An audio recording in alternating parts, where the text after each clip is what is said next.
UFC 310 Pantoja versus Asakura takes place this weekend, and I'm going to go through the entire card, starting with the early prelims, ending with the main event, giving my prediction and breakdown for every single fight on the card, starting with the early prelim opener of Kennedy Nzechukwu versus Lukasz Brzeski. I think this is pretty straightforward. I'm going with Kennedy Nzechukwu. This was supposed to be someone called Talison Teixeira versus Lukasz Brzeski. However, Kennedy Nzechukwu steps in on short notice. He just fought Chris Barnett, so he's going to be ready for this one. I think he beats Lukasz Brzeski. I think all big light heavyweights should move up to heavyweight because a lot of heavyweights are just out of shape, out of condition, light heavyweights a lot of the time. And I think that's what's going to be shown here against Lukasz Brzeski. I think Kennedy Nzechukwu is going to have a night and day skill difference on the feet. He's got a 5-inch reach advantage. He's a little bit taller as well. He's probably going to be a little bit bigger in general. Lukasz Brzeski is only a 236-pound heavyweight. Kennedy Nzechukwu, I think, is going to grow into the division as well. I think he wins this fight. I think he's going to go quite far. I think it's going to take a top 7 heavyweight to beat Kennedy Nzechukwu. Like, I reckon I'd trust him to beat Marcin Tybura, which is crazy because he's nothing at light heavyweight and he doesn't have any, other than the Allberg win, which has aged really well. He's not really there in skill, but I think he'll be good enough at heavyweight just via not being a morbidly obese middleweight. Johnny Walker, move up. Ryan Spann, move up. What are you guys waiting for? Make the jump to the heavyweight division already. Da Un Young, move up. Why not? You'll get top 7 minimum. Well, the worst that can happen is you get fraud checked by Tybura and still be top 10. Kennedy Nzechukwu going to win this fight. We move on. Clay Guida versus Chase Hooper. And plus Brzeski's coming off a KO loss. Either way. I'm going with Chase Hooper. Getting this one done against Clay Guida. Clay Guida's good. He makes a lot of mistakes in his grappling where he'll try and chain together some takedowns and often leave open some submission ability against him. I think against Jim Miller, he got guillotined. And then I think it was against Claudio Puelles, he got put straight in a knee bar and finished in the first round as well. So sometimes he makes those mistakes, and that's somewhere where I could see Charles Oliveira. Not Charles Oliveira. I just did a video on Charles Oliveira and Chandler fight. That's where I think Chase Hooper could do quite well. Latching up one of those positions, getting a guillotine on Clay Guida, something along those lines. But other than that, I think that Chase Hooper's coming into his own. I think he's doing very well. I can see him getting dominant position here over Guida. Guida's 42 years old. Chase Hooper, 25 years of age. Young dude, tall for the division, building himself into lightweight over time. Got the reach advantage here as well to work with. I don't see Guida being the danger on the feet where maybe Hooper could get chinned. I don't see that happening. I don't see Hooper getting chinned at any moment in this fight. This isn't like a Steve Garcia, who was a guy who did flatline Chase Hooper a bunch of times in the first round. Not flatline, but put him down badly a bunch of times in the early rounds. I don't think Clay Guida's got that level of heat in his hands anymore. And we've seen Chase Hooper do a bit better on the feet in general. I don't know if Clay Guida would beat Nick Fiore. That's more of a fight where I'm maybe picking Clay Guida as an underdog or picking Guida to just win in general as a bit of a favorite. Hooper showed that he's levels above that. Even on the feet, he showed he's levels above that level of lightweight prospect. I think Hooper's going to do quite well. He submitted Jordan Levitt in round 1. That's very impressive. Dominated Nick Fiore, won that fight. Just submitted Vyacheslav Borshev and dominated him. Say what you want about how he did it. He knocked him down in round 1, got a takedown in round 2, dominated every moment of that fight with Vyacheslav Borshev.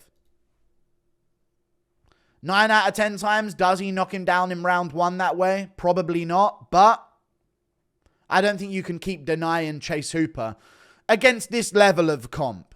Against another level of comp, we can have a different conversation to where I'm going to be picking against Clay Guida. Like, I don't think he'd beat Carlos Diego Ferreira right now at lightweight. That's what I'm talking about. I don't think he beats Rebecca. I think if he fights Oral Blyer, like, that's going to be a problem. Clay Guida, I respect him enough to say that he beats a 42-year-old Guida at this point. We move up the card. Michael Chiesa versus Max Griffin. I'm going to go with, and this is a tricky one for me, but I'm going to go with Michael Chiesa. I'm going to go with Michael Chiesa getting this one done. I think his grappling is going to be the difference. He's a big dude, And Max Griffin has had problems with grappling throughout his career. It's always been a problem of his. I actually remember this was one of the first fights of Colby Covington's career where I started to believe in him as a prospect in the welterweight division, which is a long time ago now, of course. But if you remember the fight with Max Griffin and Colby Covington, Covington just took him down over and over and over again in that fight. So many times, taking him down, wearing him out. And at a certain point, Griffin just genuinely quit to Colby Covington. I think he tapped to strikes against Colby Covington that weren't even too concussive. But I think the referee might have just pity saved him with a stoppage because Covington was just all over him, ragdolling him. I'm not saying that Chiesa is going to be able to do the same thing, but maybe he will. Maybe he will be able to do the same thing. Jeremiah Wells made it very close with Max Griffin. I don't think Wells is that good. He's powerful, he's athletic, but in terms of his skill, Semmelsberger was fraud checking him on the feet. It's not a good sign, although it did happen to Jake Matthews as well. Outside the rankings at welterweight, it's a very weird region of the division. But I just don't think that Max Griffin has the dynamic striking ability to finish Chiesa in round one the way a Kevin Holland can. I think he's going to be stuck in there to maybe a gruely decision. And in that type of fight, I'm going to trust the guy that's shooting takedowns in Michael Chiesa. We're talking about a Max Griffin who took a very close fight to Tim Means. Very, very close fight. He knocked down Means in one moment, but Means was getting takedowns over him. He was pushing him up against a cage. He was wearing him down in that fight. He outlanded him on total strikes 143 to 56. That's where I'm going to value a Michael Chiesa in this fight, to where if it's not some big dynamic finish by Max Griffin in round one, which we don't see a lot of other than against Song Kanan, I believe at one point, then it's going to be some kind of 29-28 welterweight unranked decision. And that's going to go to Chiesa, in my opinion, more times than not. So I'm going to go with Michael Chiesa in that fight. And he's got a bit of momentum right now as well, Michael Chiesa. So we'll see if he can keep it going. You know, he's coming off a win. Probably going to be feeling real good about it. Just beat Tony Ferguson. I know it's Tony Ferguson, but I think he's going to carry some momentum and confidence into this fight. If he was coming off a KO loss, maybe I wouldn't think that, but we'll see. I'm going to go Chiesa. We move on. Cody Durden versus Joshua Van. I'm going to go Cody Durden. I'm going to go with Cody Durden over Joshua Van. I like Joshua Van's ability. I think he's a very technical striker. Love watching him fight. Really fun to watch. However, he keeps getting rocked on the feet at flyweight. That's not really a good sign. He got finished by Charles Johnson on the feet at flyweight, which I know people are going to say, Charles Johnson's really good on the feet. And he is. But Durden ain't get finished on the feet by Charles Johnson. He had a close fight with him where he really overwhelmed him with takedowns and stuff like that. And that's how he ended up winning. But, Joshua Van's been slept by Johnson. Got wobbled badly in his last fight against, I'm going to find out the guy's name, Edgar Reyes. Got really badly wobbled, went to war with him. He's fighting again now, 2.5 months later, or 2 3/4 months later. Less than 3 months turnaround after that war with Reyes. And even the fight that he took against Reyes was after a few month turnaround after getting KO'd by Johnson. Things are building up. I'm not saying he's going to get chinned by Durden, but Durden's hands are looking way better. So the chance of it has been increasing over the past few years in Durden's career. I just think Durden's grappling is going to be too much for Joshua Van. He's small for the division. He'd be more of an atom weight, if we're being honest. Durden's a big dude. He's competed at bantamweight before, if I'm not mistaken. I think he can work takedowns on Joshua Van. I think he'll be able to do that. And I think once Durden gets a lead, he's very difficult to snatch it away from. Bruno Silva did this because he caught Durden, but Durden was winning that fight and looking really good in it. He also looked really good against Schnell just recently. Get stuck in. Durden goes straight for him. Maybe Van could finish him with body shots. I could see that. Durden's body does look weak. He does look like he can be finished with body shots. That's what I would go for on Durden if I was fighting him. But I think he'll be able to get ahead too much too early with the grappling. And it might be a moment where Van has a good third round, but it's just not quite enough. You know what I mean? So I'm going to go Cody Durden. 29-28 decision based on the first 2 rounds. We move on. Chris Weidman versus Eryk Anders. I'm going with Weidman. I already broke down this fight on another card. It's been rebooked. Anders pulled out of the fight very short notice. And now they're not going to do the weight cut. I think that values Weidman. older fighter, been through tough weight cuts. I think the middleweight weight cut is a little tougher for Weidman than it is for Anders. He's a little taller. He's got a big head. He's very wide. Clues in the name. Long fingers as well. Loves to poke out eyes. And Anders is going to have trouble with that, you know. The fingers jousting towards his face by Weidman that the referee's going to let him do. I'm going with Weidman. I think he's good. I think Weidman's good in general. I think Eryk Anders might lose to a Bruno Silva at this point in his career. And even though Weidman was poking at his eyes, he was handling Bruno Silva before any eye pokes came into the game. You know, he was holding him against the cage in round 1, trying to get the takedowns going, knee in the thigh. He can run that game against Eryk Anders. Eryk Anders is a fighter where you can run some kind of game plan against him. You know, you've got his fight with Jamie Pickett that was just way too close. You know, he got knocked down by Jamie Pickett in that fight, managed to pick up 2 very close rounds outside of that. Lost to Marc-Andre Barriault. You know, we're looking at a bottom level middleweight at this point. I think Weidman can get past this level of middleweight. When it gets to the Pythers, when it gets to that level of middleweight, I don't think Weidman can beat them. But this Eryk Anders matchup, I think this gets Weidman another win. And then they start looking to just hurtle him into the rankings against someone with some name value that they want to build off of Weidman's name, I would imagine. So I think he beats Anders. I think he out-wrestles him and gets a win by decision. 30-27. We move on to another fight up the card on the prelims, which is Randy Brown versus Bryan battle. This is a really interesting matchup. I'm going to go with Bryan battle, though. Randy Brown's very good, but I think you're putting Battle in a fight where he's not got to worry about you taking him down. I don't think he gets chinned by Randy Brown. He could. Don't get me wrong. Randy Brown can chin you. Did it to Muslim Salikov recently as well.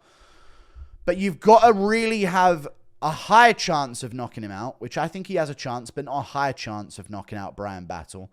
You've got to have some takedowns to mix in as well. And if you're just going to be on the feet with Bryan battle, he's going to out-volume you. He's got hustle. He's got grit.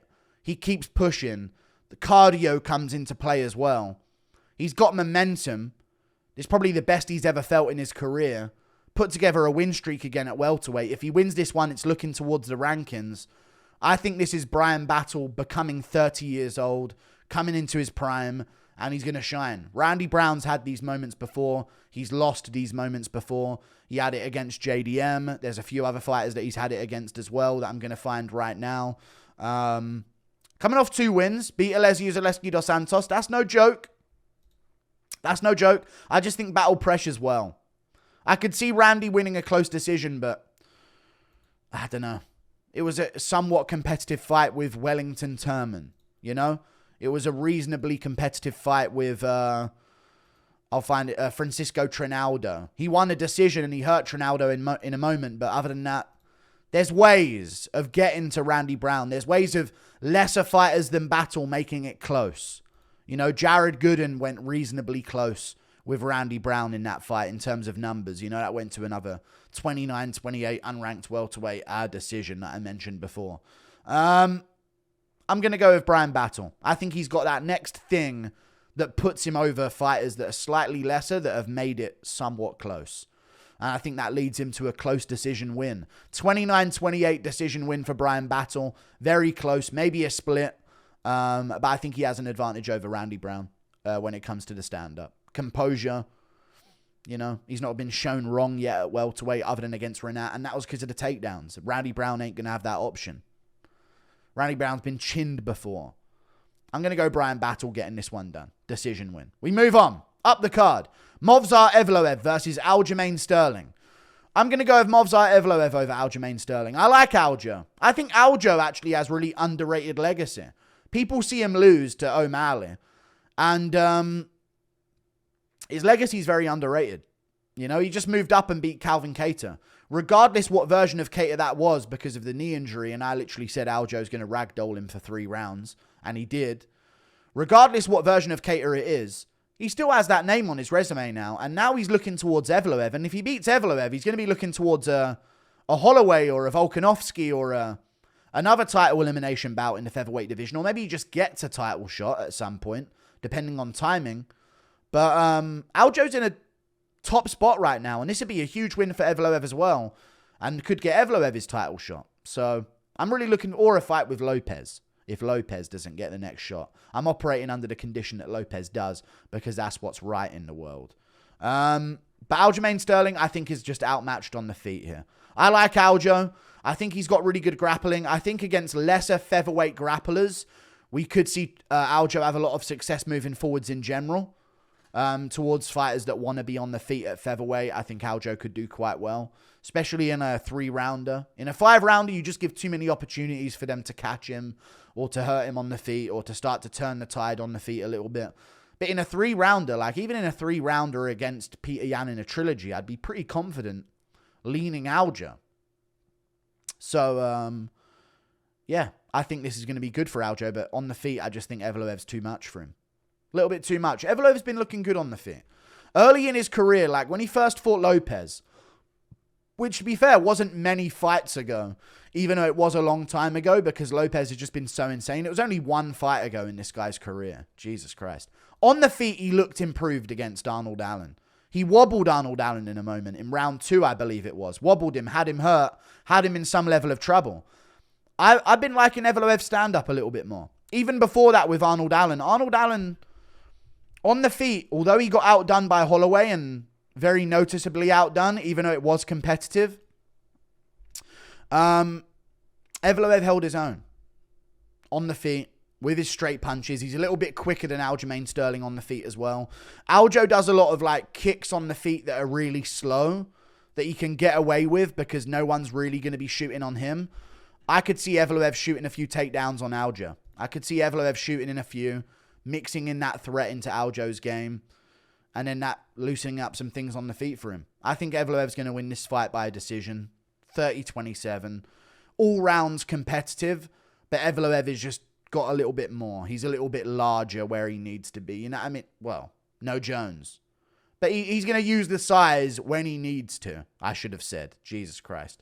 But Evloev's going to get takedowns in like the hustle moments in the last 30 seconds of a round. That's what Evloev does really well. And if they're both going to be going back and forth on the feet and back and forth in the grappling, I don't see either one of them dominating that region of the fight. But I think in the last 30 seconds, who am I going to trust to shoot a takedown and throw the guy around for a bit at the last 30 seconds of each round to make sure he gets a close win? I'm going to trust Evloev to do that because that's what he does. 30 seconds left. Shoots in, ragdolls Aljo a little bit. Doesn't really get any dominant position or any damage, but it's a good image for the judges. That's where I'm trusting Evloev to win this fight. We move on to another fight up the card, which is Vicente Luque versus Themba Gorimbo. I'm going to go against Vicente Luque. I'm a huge fan of Vicente Luque. You guys know this. One of my favorite fighters of all time. When I first started my channel, he was my favorite fighter in the UFC.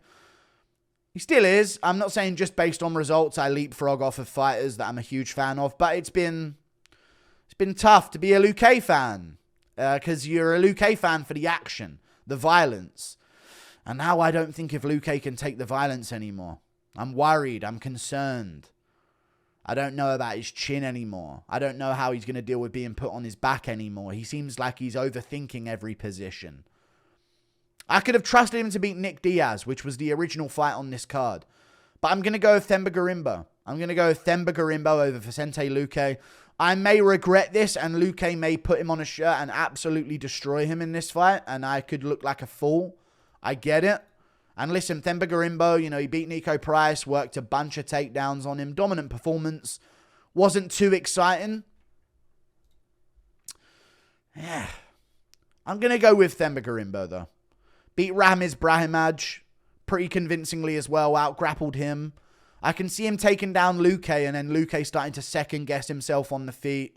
Themba maybe starts to fight swinging some heat early, and then Luque's sort of stuck in his defensive shell with a high guard, and that's going to open up the takedown for Themba Gorimbo and let him get to the hips of Luque a little bit easier with the high and tight guard. I've got Themba Gorimbo winning this fight. I'll be honest with you. I love Luque. One of my favorite fighters of all time. Was my favorite fighter of all time when I started the channel. 6 years ago now. Jesus Christ. Over that. I'm not going to pick him until he wins. And if he wins, then I'll be like, okay, he's back. Luque's back. Now I can start judging fights based on Luque being in there. But the way he tucked up against Buckley, I don't like it. We move on. Dominick Reyes versus Anthony Smith. I'm going Dominick Reyes. I think Anthony Smith is terrible. No offense. I know that's only offense can be taken from that because I've just said that Anthony Smith's terrible. But he's 38-20. Listen, that's a lot of wins, to be fair. It's a lot of fights, a lot of wins, massive record, nearly 60 pro fights coming up to it. This will be his 59th pro fight that he's had. He's just not good, man. I feel like TJ Dillashaw right now on the Jackson podcast. As someone asked me about Anthony Smith, I'm ready to just fucking tear him a new one. You know what I mean? Like, this guy's awful. He's all right. He's decent. He's just not... Reyes has talent. Smith doesn't have talent. I feel like I'm always trashing Anthony Smith. But he doesn't have talent, man. Roman Dolidze moving up. But I think Reyes handles Dolidze. Stuffs the takedowns. Embarrasses him on the feet. I think Reyes would finish Dolidze on the feet in the first 2 rounds. Confidently, I would pick that. Especially a middleweight Dolidze moving up on short notice to take the fight. I think Reyes handles that Dolidze. And that's the difference between him and Smith. Smith can't just handle someone. Like, if they mess up and they give up a dominant position early and, oh, what do you know? He got the back of Spann after hurting him. I still don't know how he hurt Spann on the feet. Sometimes Smith has these moments where you're like, oh, hold on. He's actually, there's some talent. You know what I mean? But typically it's just him getting chewed up to the legs. Reyes should be drilling low kicks this entire training camp. I know that he works good game plans because the guy beat John Jones, for Christ's sake. Like, I know Smith went to a decision with John Jones, but trust me, dude, Jones murks everyone. But Reyes beat John Jones. Had the game plan to do that. You can't tell me he can't figure out a game plan to beat Anthony Smith. I don't see him getting chinned. I don't see him getting taken down and fraud checked on the ground. That conversation on whether or not that will happen to Reyes is long gone. He's been chinned. He hasn't been fraud checked on the ground ever. He's fought Jones and his takedown defense held up. You know what I mean? Like, I feel like Reyes is safe from being fraud checked. It's just, is someone going to catch Reyes at this point? You know what I mean? Are they going to be on the feet with him? And are they going to be able to put him away because he's taken some damage and he's had his TKO losses?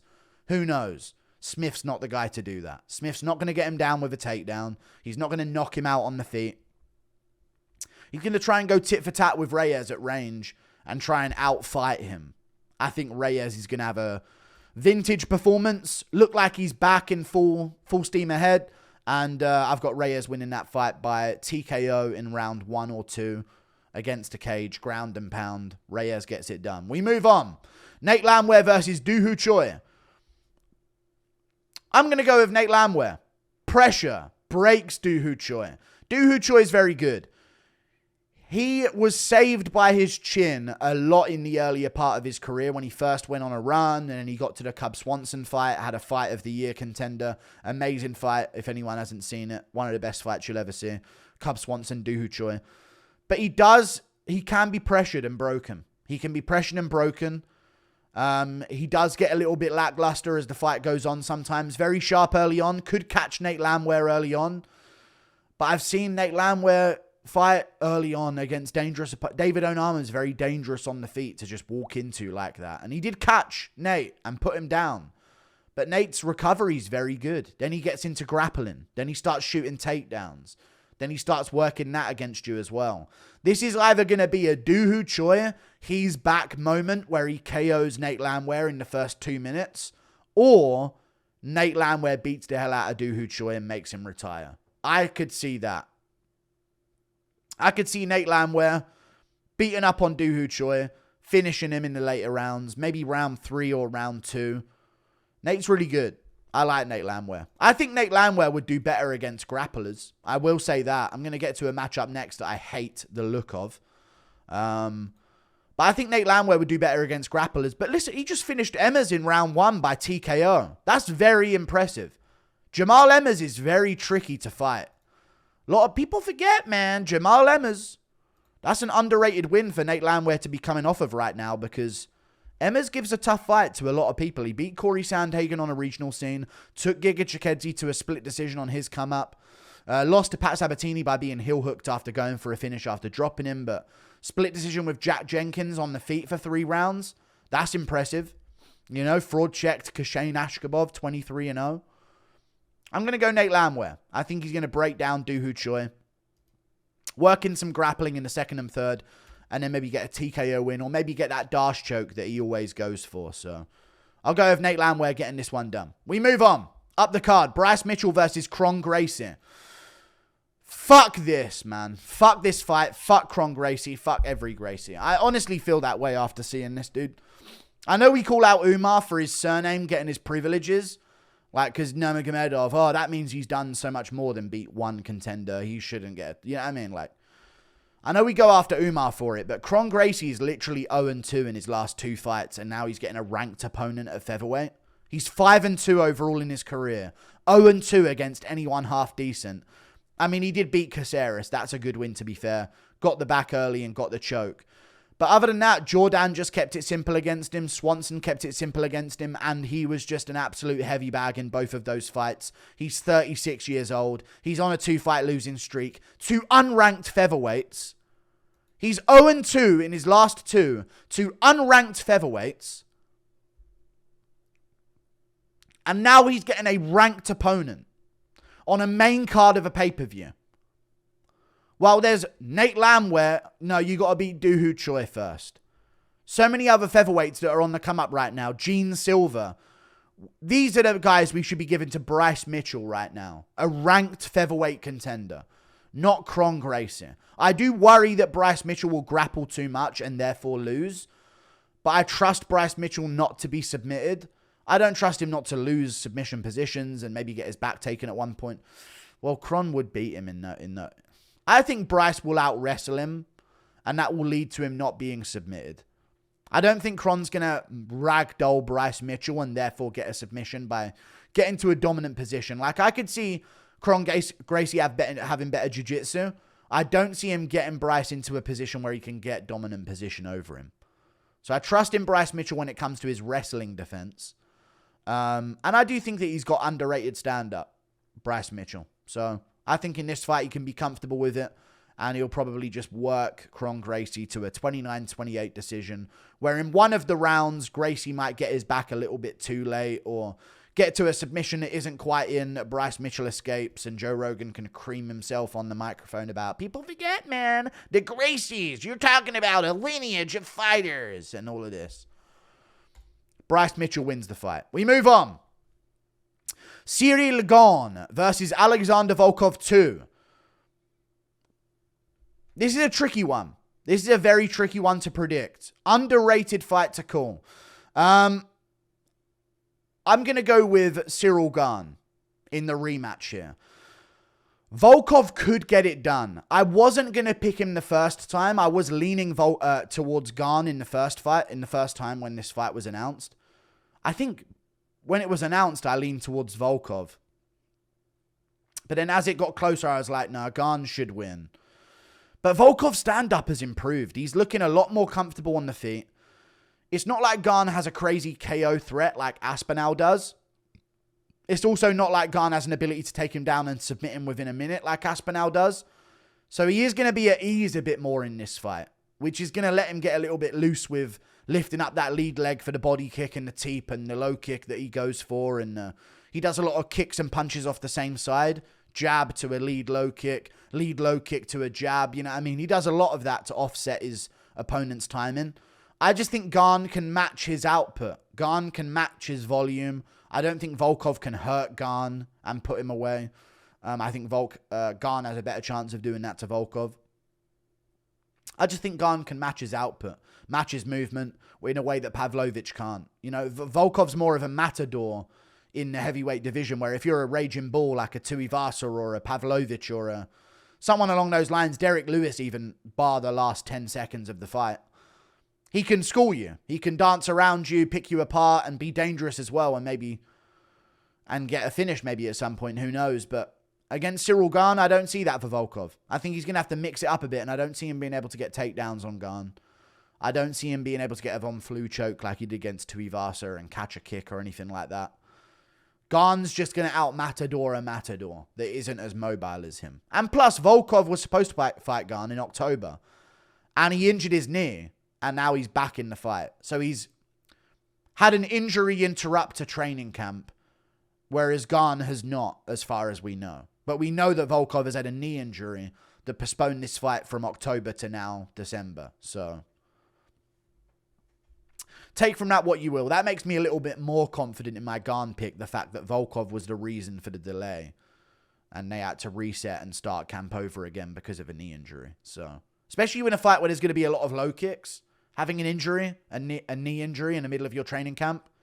This is going to be a low kick battle for a lot of this fight. So, I like that for Cyril Gane. I think that really benefits him. We move on. Shavkat Rakhmonov versus Garry. I got Shavkat, but hear me out. Garry's got a solid chance here.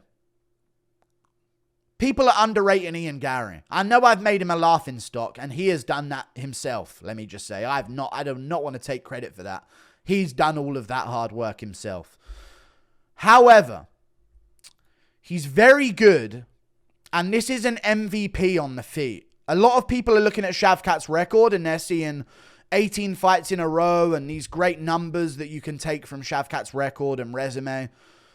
But then they're not seeing, hang on a second, the guy's beaten Jeff Neal, Wonderboy, by taking him down and getting a submission. And other than that, Neil Magny.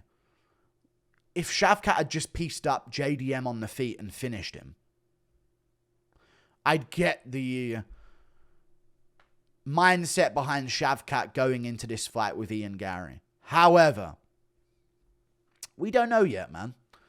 We don't know yet. I think Shavkat's the best. I think he beats Garry. I then think he beats Bilal. But we don't know yet. Garry could just be better and more mobile on the outside on the feet and work it that way. However, this is a 5-round fight. My prediction is that Garry will be winning and then Shavkat will crack him at some point in the 3rd or 4th round. And we will see an absolute momentum shift in favor of Shavkat Rakhmonov. If Garry is ahead, he will be out low kicking Shavkat. He will be out peppering Shavkat with a jab. If Shavkat is ahead, he will destroy Garry. That is what I think about this fight. If we have a momentum shift where Garry's leading the dance, he will get his way and he will tap, tap, tap away.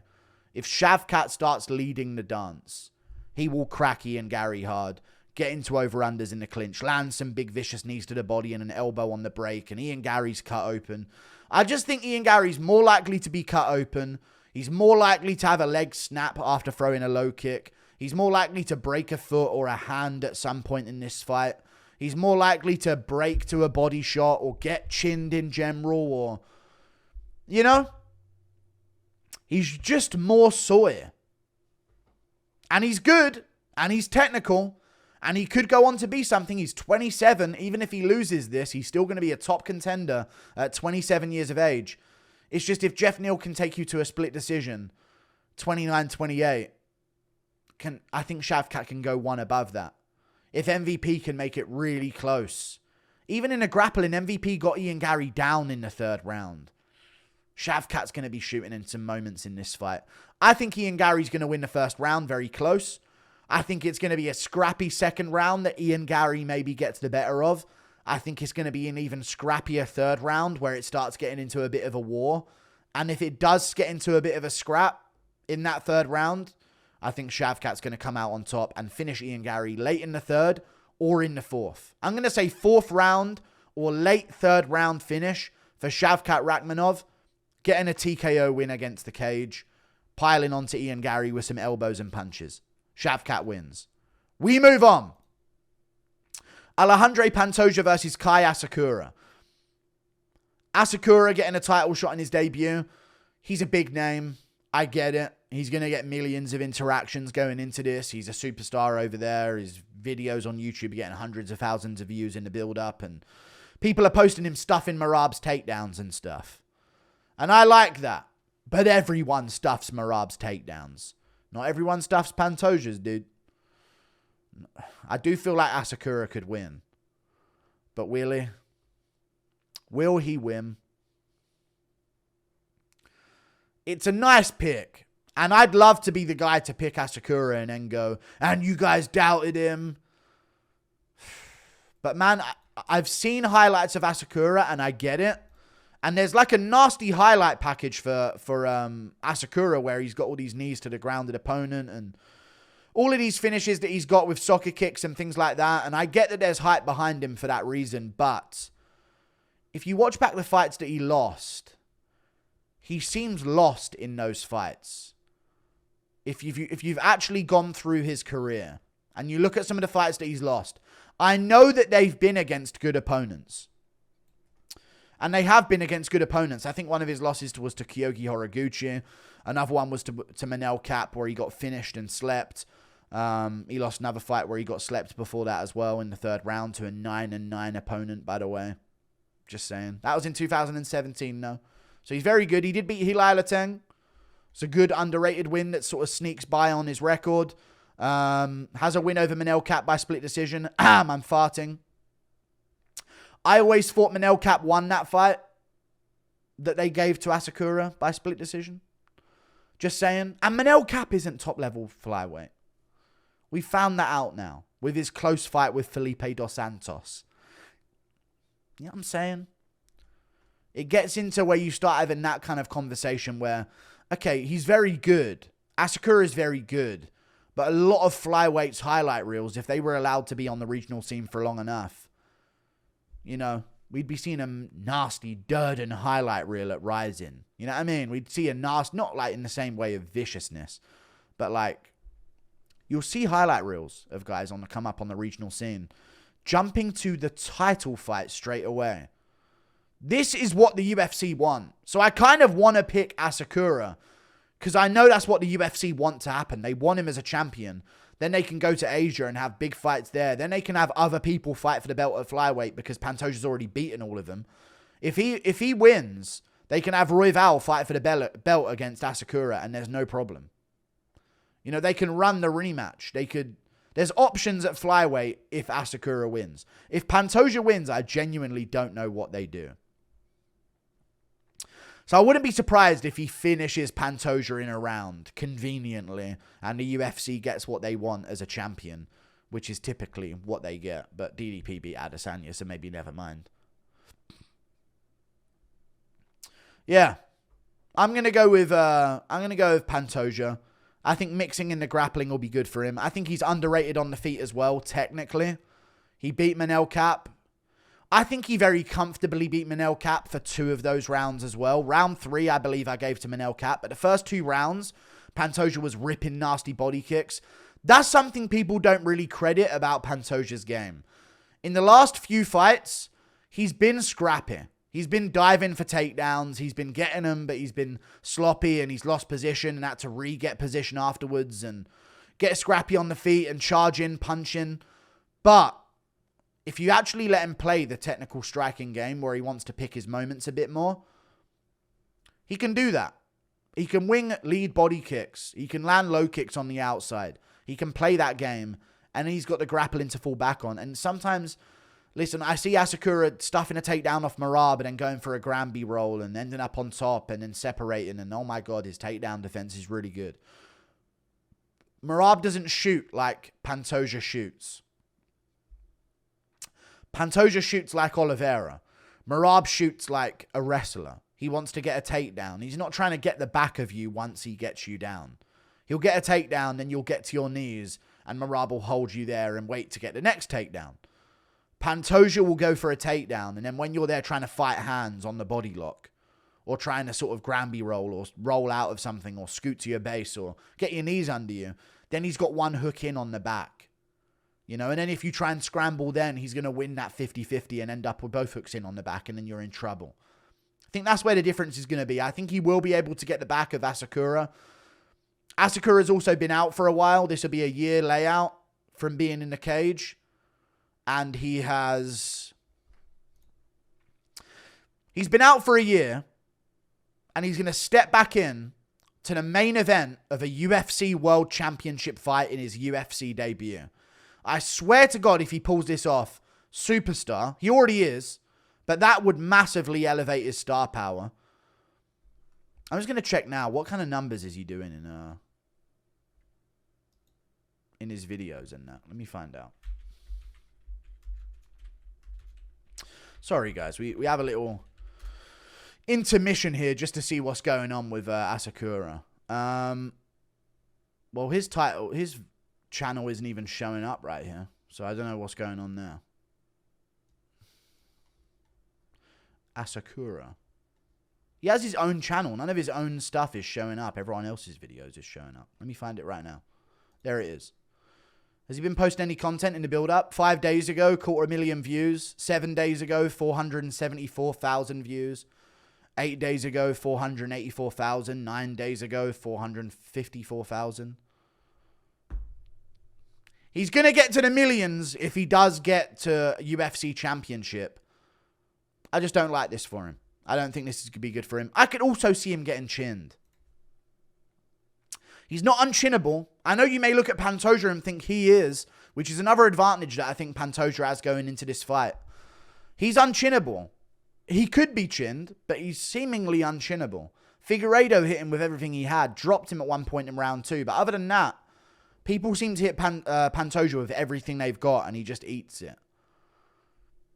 Taira can get glanced. Not Taira. Oh my God, I'm mixing him up already. Asakura can get glanced by something and go night-night. That's a difference. Just saying. Like and subscribe. Thank you for watching. I've got Pantoja by decision or a finish in the first 2 rounds. Could be an early finish for Pantoja here. Could be a first round finish. Like and subscribe. Thank you for watching. See you later. Goodbye.